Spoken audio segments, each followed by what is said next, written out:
नमस्ते दर्शकों, मैं कृतिका शाह और मैं मदन वैष्णव प्रतापगढ़।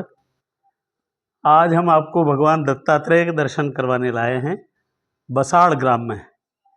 ये बसाड़ ग्राम प्रतापगढ़ शहर से 5 किलोमीटर पर स्थित है और महाभारत काल में भी इस बसाड़ का नाम आया है। 5 पांडवों को 12 साल का अज्ञातवास हुआ था, तब यहाँ प्रतापगढ़ के पास जंगलों में 5 पांडव और कुंती रहे थे और भीम मजदूरी करने के लिए यहाँ बसाड़ आया था और यहाँ खेतों में उसने पलाश के वृक्ष उखाड़े और फिर उसको मजदूरी में गेहूँ मिले, जिन्हें लेकर के वो रामपुरिया के जंगल में गया। उसी बसाड़ ग्राम में ये प्रसिद्ध दत्तात्रेय भगवान का मंदिर। राजस्थान के प्रतापगढ़ जिले में बसाड़ एक बहुत पुराना शहर रहा है।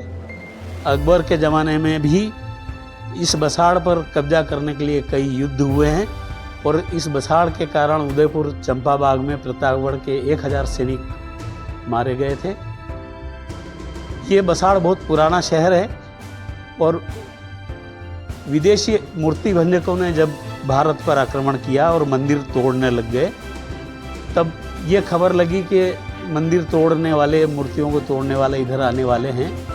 तो इस बसाड़ शहर के लोगों ने ये जो मूर्ति है दत्तात्रेय भगवान की मूर्ति, इस मूर्ति को ले जा करके तालाब में छुपा दिया। उस तालाब का नाम देव तलाई है। उस देव तलाई में लगभग 150 साल पहले ये मूर्ति निकली और इस मूर्ति को यहाँ पे स्थापित किया भगवान दत्तात्रेय। सती अनसुईया आपने नाम सुना होगा। सती अनसुईया हुई है अत्रि ऋषि की पत्नी, उनके ये पुत्र थे दत्तात्रेय। भगवान ब्रह्मा, विष्णु और शंकर तीनों देवताओं की देन ये दत्तात्रेय है। और अभी ये पुजारी जी हैं तुलसीदास जी, इन्होंने बतलाया कि ये जो पीछे हम भगवान शंकर की मूर्ति देख रहे हैं, ये लिंग हम देख रहे हैं,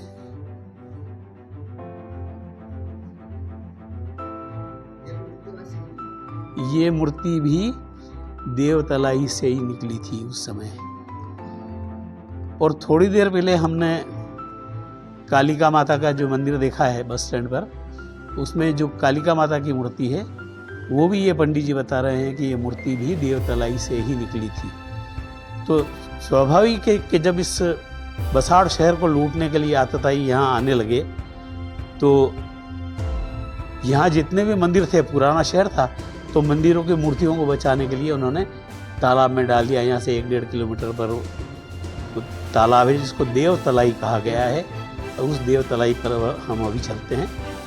ये जो आज बसाड़ के दर्शन हुए हैं, बहुत प्राचीन शहर है और मैं भी खुद को सौभाग्यशाली मानता हूँ कि आज दत्तात्रेय की शरण में हम आए हैं। ऐसा कहते हैं कि गुजरात में एक दत्तात्रेय का मंदिर है और एक मंदिर ये मालवा में है, प्रतापगढ़ में।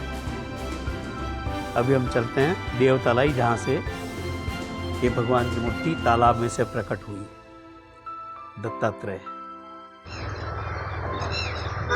ये पंडित जी तुलसीदास जी हैं बसाड़ के, दत्तात्रेय मंदिर के पुजारी हैं। ये हमें देव तलाई पर लेकर के आए हैं। ये इधर आप देखिए, ये जो तालाब बना हुआ है इसका पुराना नाम है देव तलाई। और इस देव तलाई से अभी हम जिस मंदिर से आए हैं, दत्तात्रेय मंदिर से, वो मूर्ति इस देव तलाई में से निकली। ये जब मूर्ति भंजक लोग आए और मूर्तियों को तोड़ने लगे, मंदिरों को तोड़ने लग गए, तो इस बसाड़ शहर के लोगों ने यहाँ जितने भी मंदिर थे उन सब की मूर्तियाँ इस तालाब में अंदर घेरे में छिपा दी। और बहुत सालों तक, यानी 500-700 साल तक ये मूर्तियाँ इस तालाब में दबी हुई रही। और लगभग 140 से 150 साल पहले दत्तात्रेय की सबसे पहले मूर्ति निकली इस तलाई में से। फिर महादेव जी की मूर्ति निकली, फिर कालिका माता की मूर्ति निकली। तो इस शहर में जितने भी मंदिर थे वो सभी मूर्तियाँ यहाँ ला करके डाल दी होगी। और धीरे धीरे जो इसका खनन हुआ सावधानी पूर्वक, एक मूर्ति निकल चुकी थी दत्तात्रेय की, और उसके बाद फिर सावधानी से इसकी खुदाई की गई और मूर्तियाँ निकली। वो देखिए आपको देव तलाई के सीढ़ियाँ पुरानी, वो प्राचीन सीढ़ियाँ, ये प्राचीन असर है, पुरातनता का असर इस तलाई पे आप देख सकते हैं। और देवतलाई कितना प्यारा नाम है। वो पीछे हनुमान जी का एक मंदिर आप देख रहे हैं, देवतलाई के किनारे ही हनुमान जी का वो मंदिर है। तो ये वीडियो आपको कैसा लगा कमेंट सेक्शन में ज़रूर बताएं। Thank you.